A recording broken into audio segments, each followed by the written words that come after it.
On a déjà évoqué la façon dont certains escrocs jouent avec les sentiments de leurs victimes pour leur subtiliser de l'argent. Certains capitalisent sur l'attachement que l'on peut avoir à son chat ou à son chien. Ils promettent ainsi de rendre les animaux perdus contre des rançons. En Dordogne, le propriétaire d'un chat a failli être victime de cette arnaque. Muriel Lassaga et Manon Célie.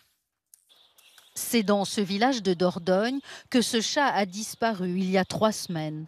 En cherchant à le retrouver, son propriétaire vient de déjouer une arnaque sur Internet. Tout a commencé par un avis de recherche sur les réseaux sociaux.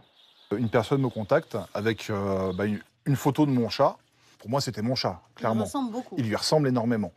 Et la personne me dit qu'il a retrouvé cette photo-là sur une petite annonce de Facebook où quelqu'un cherchait à vendre ce chat. Après cette mise en confiance, Julien Bayeux contacte cette autre personne. Par mail, elle lui demande une rançon. J'ai bien précisé dans mon annonce que je ne donne pas mon adresse ni de rendez-vous sans avoir reçu une avance de 100 €. Il reçoit même cette photo, soi-disant son chat totalement apeuré.